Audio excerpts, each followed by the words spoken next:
Good morning everybody. How are you today? Mudah-mudahan pada sehat dan tetap semangat ya. Kembali lagi belajar bersama Miss Ana dalam mata pelajaran Ilmu Pengetahuan Sosial. Nah, sebelum mulai pembelajaran, buat kalian yang belum subscribe channel Miss Ana, di-subscribe dulu ya dan tekan tombol loncengnya agar kalian tidak ketinggalan materi pembelajaran selanjutnya.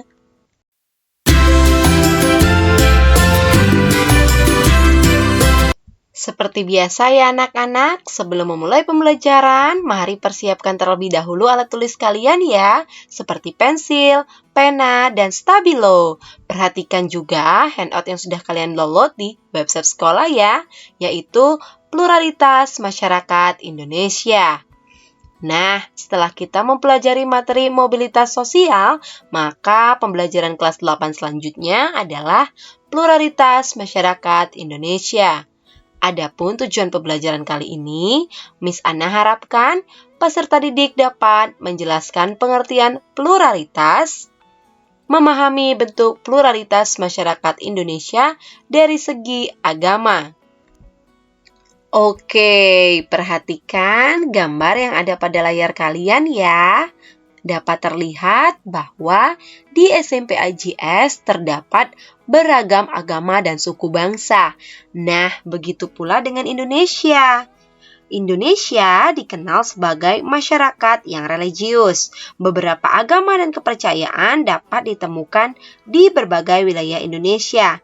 Indonesia juga memiliki banyak suku bangsa. Oleh sebab itu, Indonesia kaya dengan budaya atau adat istiadat ya. Kondisi geografis dan sosial Indonesia juga mempengaruhi beragam kegiatan ekonomi masyarakat.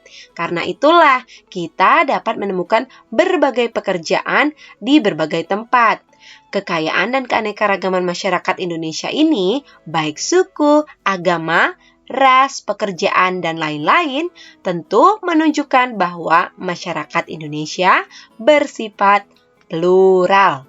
Lalu, apa ya itu pluralitas? Kata plural berasal dari bahasa Inggris yang artinya jamak, sedangkan pluralitas berarti kemajemukan.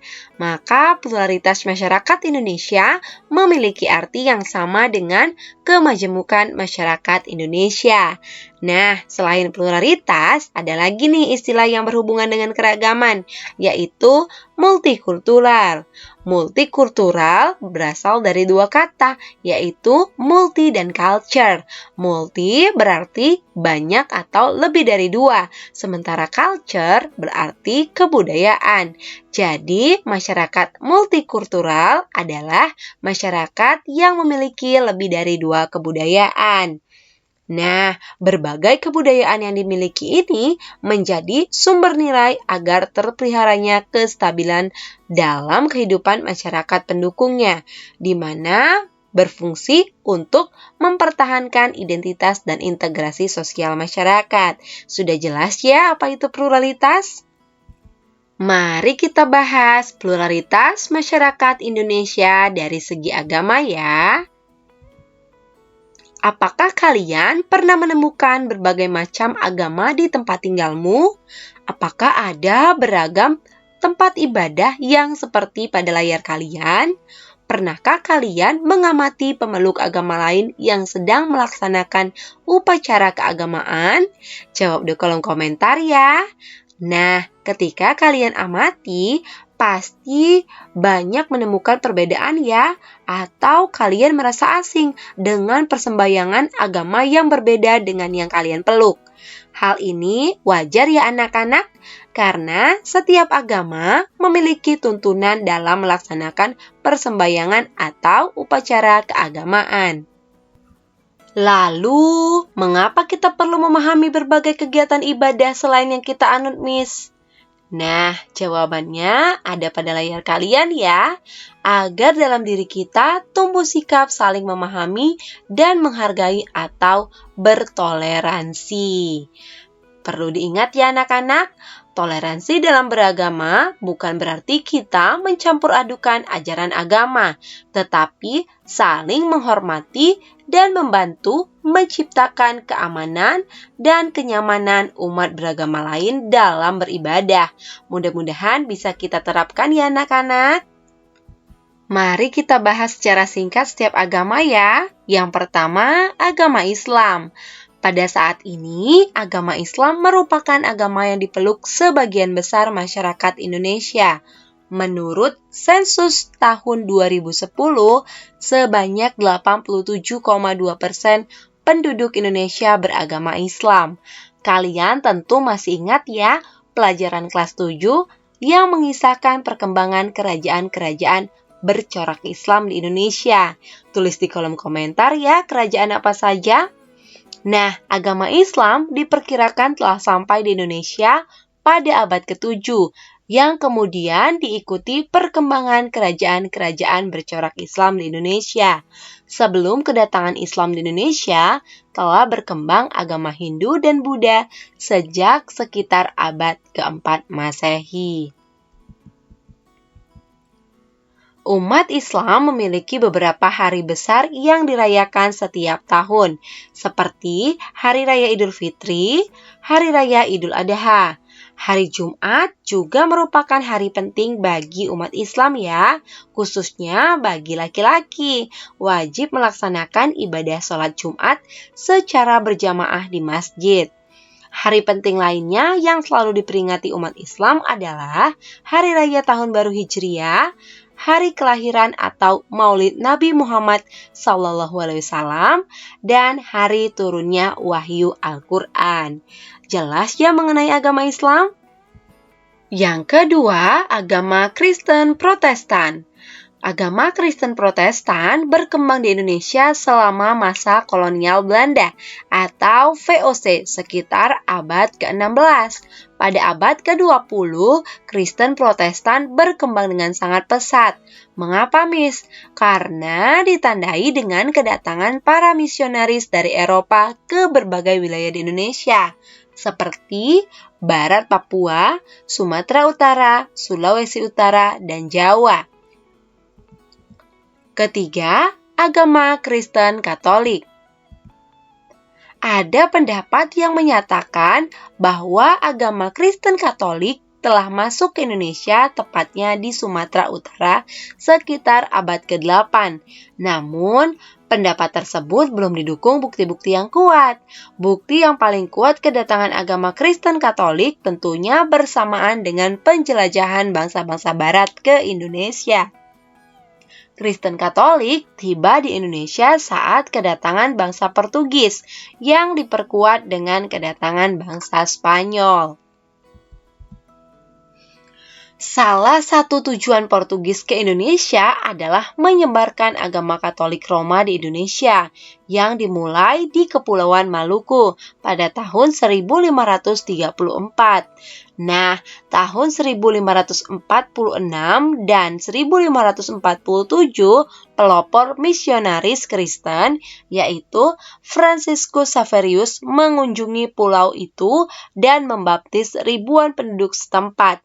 Selanjutnya, para misionaris giat menyebarkan agama Katolik ke berbagai wilayah Indonesia. Adapun hari raya umat Kristen Katolik yaitu hari Natal yang diperingati pada tanggal 25 Desember. Ada lagi hari penting yang selalu diperingati umat Kristen Katolik, seperti Hari Raya Paskah dan Hari Raya Kenaikan Isa Al-Masih. Sudah jelas ya agama Kristen Katolik dan Kristen Protestan? Yang keempat, agama Hindu. Agama Hindu diperkirakan telah masuk ke Indonesia sejak awal abad Masehi loh. Pada saat mempelajari perkembangan kerajaan Hindu dan Buddha di Indonesia, kalian tentu ingat ya kapan agama Hindu dan Buddha masuk ke Indonesia? Kalian juga tentu masih ingat beberapa teori proses masuk dan berkembangnya agama Hindu di Indonesia. Tulis di kolom komentar ya. Adapun beberapa upacara keagamaan pada hari-hari penting agama Hindu, yaitu Hari Raya Galungan, Hari Raya Nyepi, dan Hari Saraswati. Jelas ya agama Hindu? Yang kelima, agama Buddha. Perkembangan agama Buddha diperkirakan terjadi bersamaan dengan perkembangan agama Hindu. Kerajaan Sriwijaya di Sumatera Selatan merupakan salah satu pusat studi agama Buddha di Asia Tenggara. Banyak sarjana dari Tiongkok dan bangsa-bangsa Asia Timur mempelajari agama Buddha di Sriwijaya. Beberapa upacara keagamaan yang dapat kalian kenal seperti Hari Raya Waisak dan Ulambana. Waisak biasanya dirayakan pada bulan Mei pada waktu terang bulan atau Purnama Sidhi untuk memperingati 3 peristiwa penting, yaitu yang pertama, peristiwa lahirnya Pangeran Siddhartha, kedua, peristiwa Pangeran Siddhartha mencapai penerangan agung dan menjadi Buddha, ketiga, peristiwa wafatnya Buddha Gautama. Jelas ya agama Buddha? Yang keenam, agama Konghucu. Kehadiran agama Konghucu di Indonesia telah berlangsung berabad-abad lamanya loh. Kalian dapat menemukan kelenteng yang biasa digunakan sebagai tempat ibadah umat Konghucu di berbagai wilayah Indonesia. Contohnya ada pada layar sebelah kanan kalian ya, yaitu Kelenteng Ban Hing Kiong di Manado yang didirikan tahun 1819. Ada lagi Kelenteng Bun Chiangsu di Surabaya. Umat Konghucu banyak memiliki hari penting, tetapi hari raya yang terkenal dan telah menjadi hari libur nasional di Indonesia adalah Hari Raya Imlek. Jelas ya agama Konghucu? Nah, jauh sebelum agama Islam, Kristen, Katolik, Hindu, Buddha, dan Konghucu berkembang di Indonesia, telah berkembang berbagai aliran kepercayaan. Sampai saat ini, kalian dapat menemukan berbagai aliran kepercayaan yang dianut sebagian masyarakat Indonesia. Tentunya, aliran ini sudah berkembang sejak masa praaksara. Demikianlah materi kita mengenai pluralitas masyarakat Indonesia dari segi agama. Jika ada yang ingin ditanyakan, silakan di kolom komentar ya, atau langsung ke website sekolah. Nah, buat kalian yang belum subscribe channel Miss Ana, di-subscribe dulu ya, dan tekan tombol loncengnya, agar kalian tidak ketinggalan materi pembelajaran selanjutnya. Terima kasih, see you!